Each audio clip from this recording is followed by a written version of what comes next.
He was born, clutching a clot of blood in his tiny fist.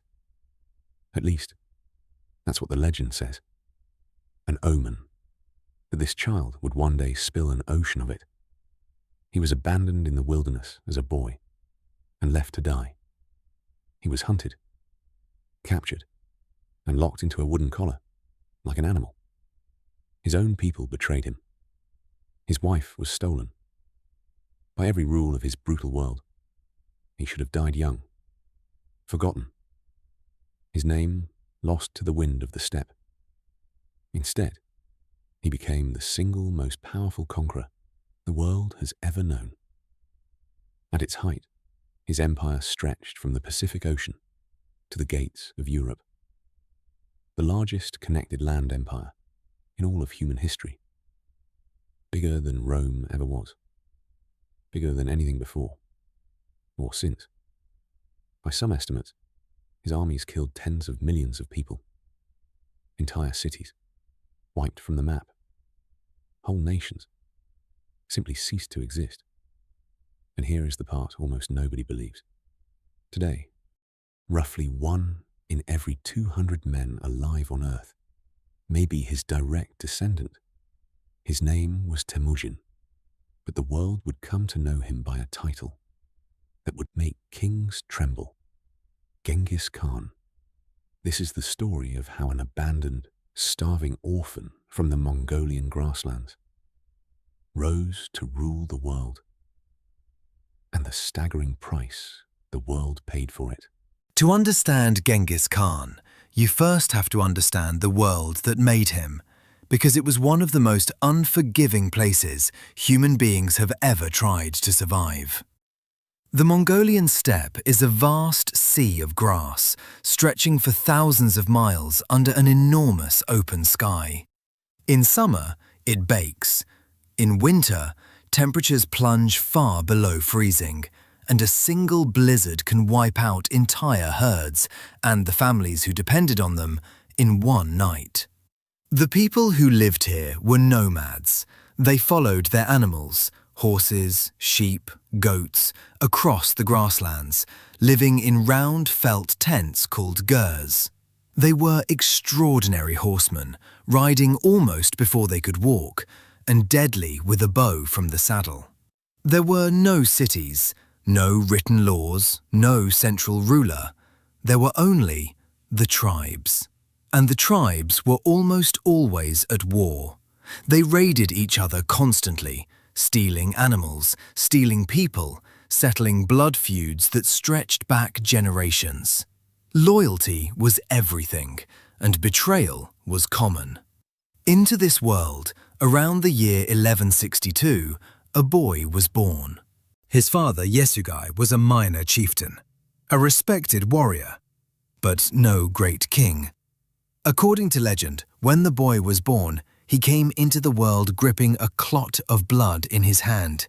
To the Mongols, this was a sign. The child was destined for greatness and for violence. They named him Temujin. When Temujin was around 9 years old, his father took him to find a future wife, as was the custom. They arranged a match with a girl named Burda, and Temujin was left with her family to begin his new life. On the journey home, his father stopped to share a meal with a group of Tatars, a rival people. They recognized him, and they poisoned his food. Yesugai made it home, barely, before he died. And with his death, everything collapsed.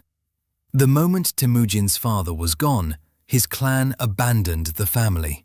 They simply rode away and left Temujin's mother alone with her young children on the open steppe. No protector, no herds. It was, in effect, a death sentence. But they survived, barely, digging for roots, catching fish and small animals, clinging to life. And in that desperate, starving childhood, Temujin learned the lessons that would define him, that the world was merciless, that blood ties meant nothing without power, and that loyalty had to be earned and enforced, never simply assumed. He also learned to kill. When his older half-brother began bullying the family and stealing food, Temujin made a cold decision. With his younger brother, he ambushed him and shot him dead. He was barely a teenager. It was a chilling glimpse of the ruthlessness to come. Even as a boy, Temujin would not tolerate a rival, not even within his own family. Temujin's troubles were far from over.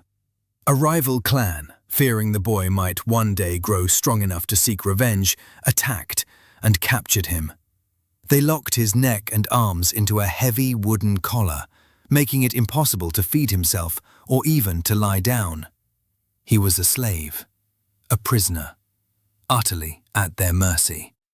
But Temujin was already showing the cunning that would later terrify the world. One night, during a feast, he saw his chance. He swung the heavy wooden collar, struck his guard, and ran. He hid in a river, lying with only his face above the freezing water while his captors searched all around him. And here, something crucial happened. A man from the enemy camp found him hiding, and instead of turning him in, he took pity on the boy and helped him escape. It was a small mercy that would echo through history, because Temujin never forgot those who showed him loyalty. He would reward it. For the rest of his life, he escaped, he survived, and slowly, he began to rebuild. Temujin understood something the other tribal leaders of his time did not. They thought in terms of blood and clan. He thought in terms of loyalty and merit. As he grew into a young man, he began to gather followers. He reclaimed his bride, Burta, and married her. But when an enemy tribe raided his camp and kidnapped her, Temujin called in his alliances, raised a force, and launched a daring rescue to get her back. It worked, and it announced to the entire steppe that this young man was someone to be reckoned with. What set Temujin apart was how he led. In a world where leaders rewarded their own relatives, Temujin promoted men based on skill and loyalty, not birth. A common shepherd who proved himself brave could rise to command thousands. This was revolutionary, and it earned him fierce, unbreakable devotion from men who had never been valued before. He was strategic about loyalty itself. When he defeated an enemy, he often spared the common soldiers and absorbed them into his own ranks, while eliminating the rival leaders who might challenge him later. His army didn't just win battles, it grew with every victory. But his most painful lessons came from those closest to him. His childhood blood brother, a man named Jamuka, had once been his dearest friend. The two had sworn an oath of brotherhood, but as both rose in power, they became rivals, and finally, enemies. In the end, Temujin won, and when Jamuka was finally captured, Temujin offered his old friend his life. Jamuka refused, asking only for an honorable death. Temujin granted it. One by one, Temujin defeated or absorbed every major tribe on the steppe. The Tartars who had poisoned his father, the Kerites, the Naimans, all of them. And then, around the year 1206, the tribes of Mongolia gathered in a great assembly. For the first time in history, they were united under one man. They gave him a new title, a title meaning something like Universal Ruler, Fierce, Oceanic, King. Genghis Khan. Now ruler of all the Mongols, Genghis Khan turned a collection of feuding nomads into the most fearsome military force the world had ever seen. He reorganized his entire society for war. He broke up the old tribal divisions and reassigned everyone into a clean military structure. Units of 10, 100, 1,000, and 10,000. This shattered the old loyalties that had kept the steppe divided. Now every man's first loyalty was to Genghis Khan. His army was built around speed and the bow. Every Mongol warrior was a mounted archer who had been riding and shooting since childhood. Each man brought several horses, switching between them to cover enormous distances at incredible speed, ground no other army in the world could match. They could appear out of nowhere, strike, and vanish. But the Mongols were more than just fast. They were disciplined, coordinated, and terrifyingly adaptable. They mastered the feigned retreat, pretending to flee in panic, drawing the enemy into a chaotic chase, then suddenly turning to annihilate their pursuers. They gathered intelligence obsessively so that Genghis Khan often knew more about his enemy's lands than the enemy did. And, crucially, Genghis Khan was willing to learn. The Mongols had no tradition of attacking walled cities, so he recruited engineers from the people he conquered and learned to build siege weapons, catapults, and engines of war. Soon, no fortress was safe. The war machine was ready. And now, Genghis Khan looked outward, at the rich, settled civilizations beyond the steppe. Genghis Khan first turned south, against the wealthy kingdoms of China, which had long looked down on the nomads as primitive barbarians. They would learn how wrong they were. The Mongols smashed through their defenses. Great walled cities that had stood for centuries fell to Mongol siege engines and relentless assault. The supposed barbarians from the grasslands were conquering one of the most advanced civilizations on Earth. Then came the turning point that would unleash the full horror of Mongol warfare on the world. To the west lay a powerful, wealthy empire, ruled by a Shah, a vast realm covering parts of modern Iran and Central Asia. Genghis Khan, more interested in trade than war, sent a peaceful caravan of merchants to establish commerce. The governor of one of the Shah's cities seized the caravan, accused them of being spies, and had them killed. Still seeking peace, Genghis Khan sent envoys to the Shah to demand justice. And in a catastrophic act of arrogance, the Shah had the Mongol envoys killed too, and sent their heads back. To the Mongols, killing an envoy was the ultimate, unforgivable insult.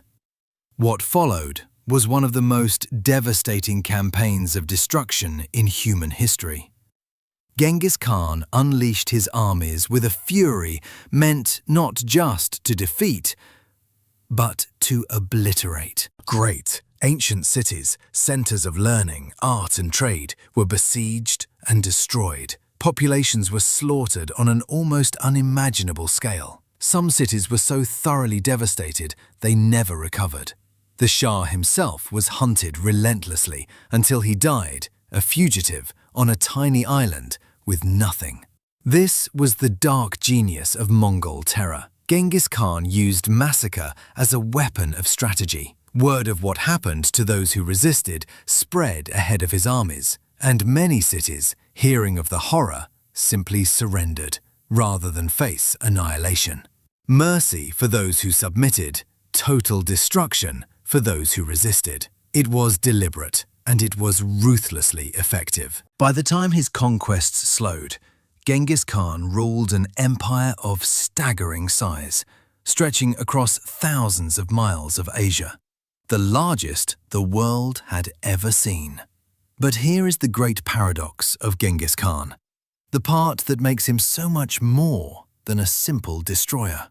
Within the lands he ruled, he created order, stability, connection, on a scale never seen before. With the entire span of Asia under a single authority, trade routes that had been dangerous and fractured suddenly became safe. Merchants, ideas, technologies and goods flowed across the continent along the Silk Road as never before. This era of peace and open exchange later became known as the Pax Mongolica, the Mongol Peace. Genghis Khan, despite being illiterate himself, valued knowledge. He spared engineers, scholars, doctors and craftsmen from conquered cities and put their talents to use. He established a written script for the Mongol language. He created a code of laws to govern his sprawling empire. And remarkably for his time, he practiced religious tolerance. The Mongols did not force their beliefs on the conquered. Buddhists, Muslims, Christians and others were generally free to worship. In an age of holy wars, this was extraordinary. He was not just a conqueror, he was a state builder, laying the foundations of an empire that would outlast him, and under his sons and grandsons, grow even larger. Genghis Khan died in the year 1227, during a campaign against a rebellious kingdom. The exact cause of his death remains a mystery to this day. A fall from a horse, illness, other possibilities, but no one knows for certain. What we do know is that his death was kept secret to avoid disrupting the campaign, and his burial became one of history's greatest enigmas. According to legend, he was buried in an unmarked grave somewhere in his homeland. The soldiers who carried out the burial were said to have killed anyone they met along the way, to keep the location secret. Some stories say horses were driven over the grave to erase all trace.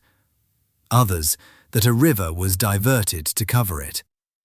To this day, the tomb of Genghis Khan has never been found. But his legacy was unmistakable, and it was enormous. His descendants carried the empire to even greater heights.